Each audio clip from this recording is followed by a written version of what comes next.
Hey, how's it going? I'm still working on this baseball game. This is for my class that I want to go through this one example, and I'm using this baseball example to do it, to show my students most of the things, not all of the things, but most of the things that we will do in a video game physics class. So basically what we do is two-dimensional physics, and we've finally gotten into the two-dimensional part. There are four things I want to talk about here, and basically we're going to correct a bunch of stuff. We're going to correct a couple of things that have to do with the collision algorithm from last time. Remember, I was having a little tiny bit of trouble, and I'll show you where that issue was in just a moment. I fixed that. There's also a second issue that's not really very important for what we're doing now, but if we had a lot of things colliding, it would be pretty important to keep everything in sync, and we need to make sure that happens. If you look at the videos I've already got up online, videos I will make and put up later, they go through this in detail. They do mention this, that you have to, after you've stepped back and done the collision, you have to go back to the present time, right? So that's one of the things we're going to do. The things that we're going to correct here, also, the things that we're advancing are going to have to do with this field in the background here. Now I'll try to see if I can get all four of the behaviors that we can get from all four of these sides while playing the game. So if I make the pitcher pitch and I miss, the ball goes off, we get no hit, right? That's good. That's what we want. One more throw, no hit. Let's see if I can hit it this time, and I do. Line drive, and it's going off the edge here, counts as a hit, counts as a throw. That's exactly what we want. Every time the pitcher throws, that counts as a throw. Every time the ball is hit, it counts as a hit. Next, what would we like to do? Well, we'd like to go ahead and see if we can get the other two sides. So there you notice I hit a ground ball. It hit right here, and it didn't do anything. It just went off the screen. It doesn't count as a hit, and it just disappears, right? What we'd really like that to do is to bounce off and go off into Never Never Land or something like that. So we want to do something where where the ball reacts to the ground. And then the last one is going to be, that was another grounder, is going to try to, I'm going to try to hit a fly ball, see what I can do with that. And no, grounder. And so I tweaked things so it would be easier to hit grounders, and now I can't hit a fly. That's the way these things work, right? Oh, there we go. Fly ball goes up, counts as a throw, does not count as a hit. All right. So we want to correct each one of those little issues there. I've also noticed one more issue. I'll do that offline. That's not going to be very important. So we're going to want to deal with these. Fine. So first I'll show you those other two tiny problems that we're modifying the previous things, then I'll go off and try to do stuff with the field that's going to be in the actual engine. Okay, so the issue with the bat is with this reflects off, and you see how there's this minus sign here. Well, before it was a plus sign, and that's why we were having some of that strange behavior. So I fixed that up. I added this 3.8. So that used to be 4. That I changed that to 3.8. That was so I could hit grounders more readily, because I wasn't able to hit them at all in the previous. When I was trying to do the previous versions of this, I wasn't able to hit them at all. It was getting really annoying. So we have to fix those things up. Actually, I did fix that up. I mean, those were just simple little things there. Now, the other thing that we have to do is we have to remember that we're stepping back the velocity as well, and we've cleared out the forces. So since we've done that, we've got to step back with the velocities, and we're going to have to add in forces, right? So that is basically just what we're going to have to do. That means that if we step back with the velocities each step, we have to just keep track of the old velocities the same way that we keep track of the in the same way that we keep track of the velocity, right, or the positions. That's fine. Forces, we don't do anything there. Then when we come back here to our reflects off, we do the same thing with the velocities that we did before, that we did with these X and Y positions. Actually, we don't have to do that. We can just come down to these positions places where we use the velocity, and really we're using that previous time step velocity here. Might be a better practice to just give these local variable names first, but we're okay. So we're using these old velocities to calculate Vn and Vt, and those are the ones that we change. It's not much of an issue right now. I mean, all we have is the drag force, but we're also going to add we're going to also add the gravity in the next video. So we're going to have multiple forces working on this. Right now we have the final step here is that we have to add the force back in. What force are we using? We're using air resistance. So we have to add air resistance back into this guy. Do we remember what we did? It's called add force, right? So add force, and I just send the name of the forcing function. So that's fine. And so when we, this is a bad way to do it. There's a better way, but I'm trying to avoid some of the issues with that. I think I already told you about that before. They're not really big issues, but since you're supposed to be learning, they might be sort of a strange thing. So we'd also have to change this reflects, for example, to times self old Vx, which is probably bad because we're going to have to come back up here and change that as well.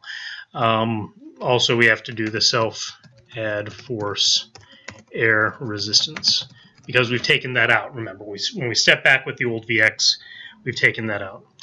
All right, so now where do we go? We go backwards. Okay, we go to the engine. No, let's check real fast that I haven't blown anything up. All I have to do is make one hit and we'll find out. Nope, haven't blown anything up. Everything is A-okay. All right, so now we want to go all the way down to the engine, which is way down here, way past the stuff that I shouldn't have put in. All right, there's the engine. All right, so now what we need to do after this, the ball reflects off. He's still a step back. We've added in forces again, but we have to update him with the interval. And now he'll have caught up with everything else in the simulation. Since there's only one thing in the simulation, it doesn't really matter too much. We're not counting time or anything. This is just something that I should have done and should be in each one of these things that you do. Each time you do something like this, you should try to be consistent with that. It's not a big deal here, but it could have been if we had lots of things interacting with each other. When I made the electric field hockey game for my friend, that required a lot of work with that because, you know, I had lots of things hitting each other with forces present. It was very important to get everything put together correctly. In fact, I could have put the add force in here. Maybe that would have been better, right? Because I'm still doing that resolution there. All right, so now I've got the problem here. This is where we have the issue, right? So whenever the ball goes off of the field, if not, field contains ball. So if the field does not contain the ball, first thing it does is it tries to get rid of that ball. But now we've got two new edges that we weren't using before. So we were only using the side edges previously. Those two side edges were very simple, right? Because once they hit that, the ball was gone, and we knew we had a hit, we knew we had a miss. That's it. Hit, strike, we're over. Now we need to do stuff with those other two surfaces. So we can't just get rid of the thing here. Instead, we have to have 4 different cases. So we had the ball going out, and we could also look at if the ball's position 0 is less than 0, then we just remove the ball. Okay. And we probably want to remove the ball here. So now we've got both of those cases figured out. What we have to do is figure out the other two cases, right? And actually, it's not too difficult. The top case we don't care about, right? We don't really worry about the top case. There's one issue with the top case. Probably I'm not going to get to it, but there is one more. That is, we want to know if the ball collides with the with the ground, and we'll probably want to send a field thing in there, and if it does, ball reflects. Okay, off the field.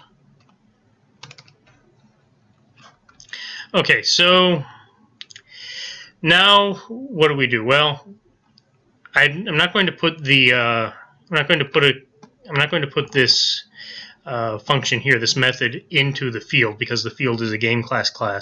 I don't want to play around with those. I just want to deal with things that I have here. So I have to do something with that field. So for the collides with ground, and then it's going to have to reflect. It's going to reflect in the same old way. Only it's going to collide in the y direction.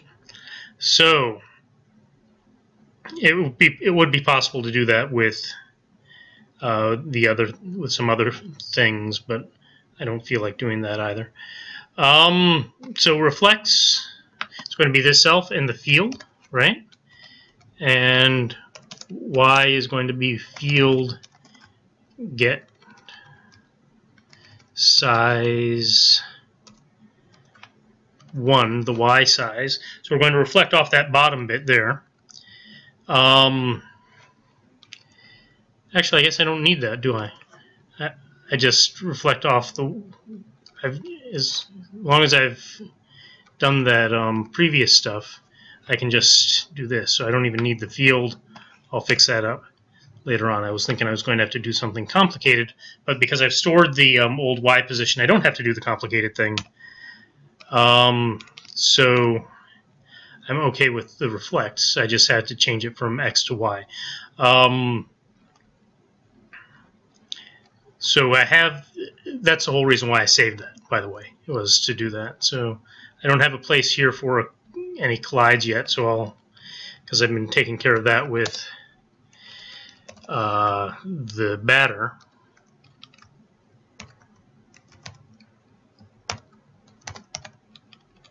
Self collides with field. Oh, this was collides with ground. Okay, that's too much stuff. And so we say collision equals false if self dot y is greater than self dot or field dot get size 1. Collision equals true, and we return collision. Oh, this is tight. This is really tight. Let's see if I can get down to the engine and fix that one thing and make it actually bounce off. So we will see if I did this right or if I have to redo it. Okay. It's fine. Miss. Oh, I've only got seconds. I've got seconds. And I'm not getting any of the behaviors that I want to check. Oh, bounce off the bottom. All right. Let's see if I can hit it high. And it hits high, so it keeps drawing up there, but that's okay. I will live with that. So I've got everything fixed, and we're ready to go on and add gravity in just a moment. All right. So that looks pretty nice. Thanks for watching again, man. It's been fun.